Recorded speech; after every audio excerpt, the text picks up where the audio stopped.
Hello everyone. Today we are going to read a poem called Father to Son, composed by Elizabeth Jennings. इस कविता में एक पिता की पीड़ा के बारे में बताया गया है और पिता को पीड़ा इस चीज़ की है कि उसके बेटे के साथ उसके रिश्ते अब पहले जैसे नहीं रहे, क्योंकि अब वो बड़ा हो गया है। उसकी पसंद नापसंद सब बदल गई है। अब वो बड़ा हो गया है और दुनिया देखना चाहता है। वो अपने पिता के साथ घर पर बंधा नहीं रहना चाहता। वो अब नए लोगों से बात करना चाहता है।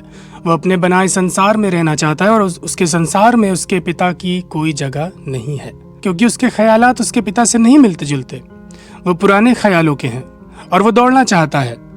इसलिए एक ही घर में रहते हुए भी दोनों बिल्कुल अजनबी की तरह रह रहे हैं।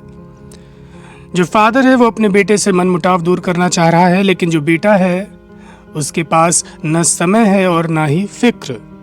पिता को अकेलापन खाए जा रहा है।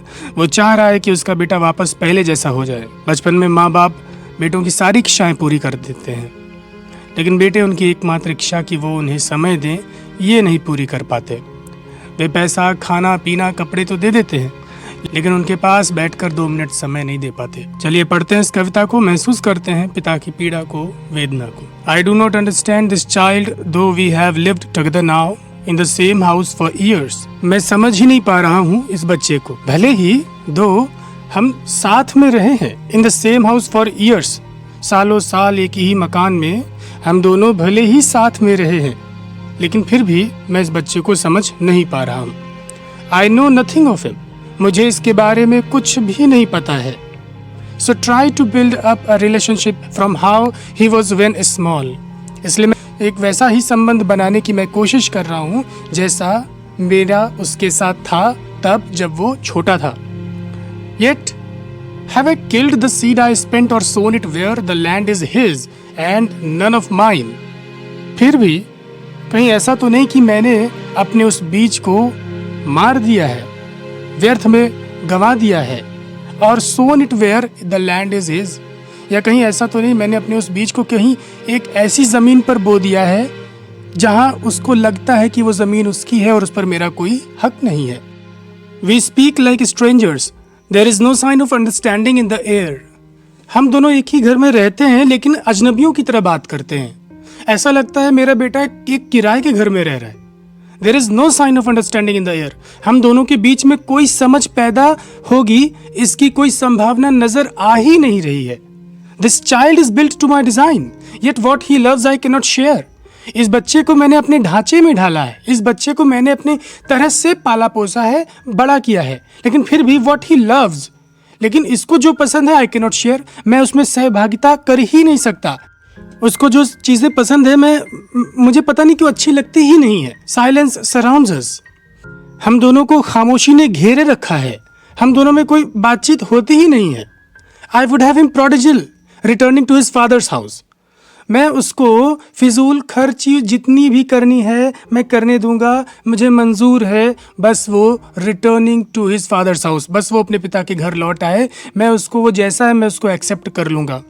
द होम ही न्यू, वो घर जिसको वो जानता था, जहाँ वो जिस तरह से पहले रहता था ठीक वैसे ही वो बन जाए, बस मुझे और कुछ नहीं चाहिए। मैं उसके सारे तौर तरीके सब एक्सेप्ट कर लूँगा। Rather than see him make and move his word, बजाय इसके मैं उसको एक अलग ही दुनिया बनाते हुए और अपनी आंखों के सामने से जाते हुए मैं उसको देखूं, मैं उसको जैसा है वैसा एक्सेप्ट करने के लिए तैयार हूं। I would forgive him too, मैं उसको माफ कर दूंगा। Shaping from sorrow a new one, जो दुख उसने मुझे दिया है, जो दिल उसने मेरा तोड़ा है, मैं उस टूटे हुए दिल से एक नए प्रेम का सृजन करूंगा, एक नए प्रेम का निर्माण करूंगा और मैं उसको माफ कर दूंगा।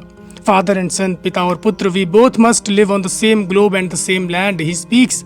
अब इस स्टेंजा में पोएट ये बताना चाह रहा है कि बेटा भी अपने फादर से बात करना चाहता है, लेकिन फादर और बेटे में मनमुटाव है, और ये मनमुटाव का दोष जो पोएट है वो किसको दे रहा है? इस मॉडर्न लाइफ स्टाइल को।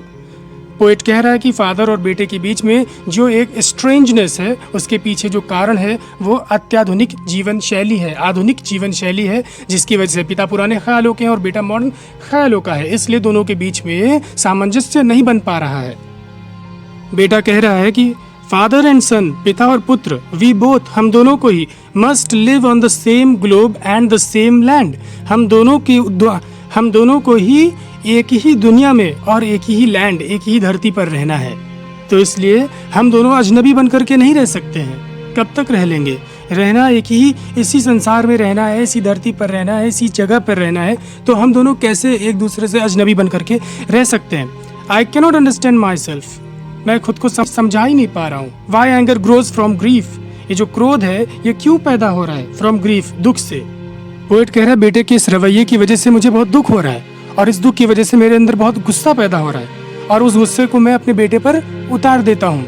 मैं अपने आप को ही दोष देने लगता हूँ, कभी कभी ऐसा लगता है। We each put out an empty hand. हम दोनों ही खाली हाथ आगे की ओर बढ़ाते हैं। Longing for something to forgive. और एक बहाना ढूंढ रहे हैं एक दूसरे को माफ करने का, कि कहीं से हम दोनों के बीच में कोई बातचीत शुरू हो जाए। पोएट लास्ट में यही कह रहा है कि दोष जो है वो मेरे बेटे का नहीं है, ये आधुनिक जीवन शैली का है, मॉडर्न लाइफ स्टाइल का है और पीढ़ी के अंतर का है। जो जनरेशन का गैप है, पोएट उसको दोष दे रहा है। और ये जो प्रॉब्लम है फैमिली में, वो एक यूनिवर्सल प्रॉब्लम है। इस चीज़ को पोएट क्या कर रहा है? पॉइंट आउट कर रहा है। सो आई होप आपको समझ में आई होगी ये कविता। Like it, share it, do subscribe to it. मिलते हैं फिर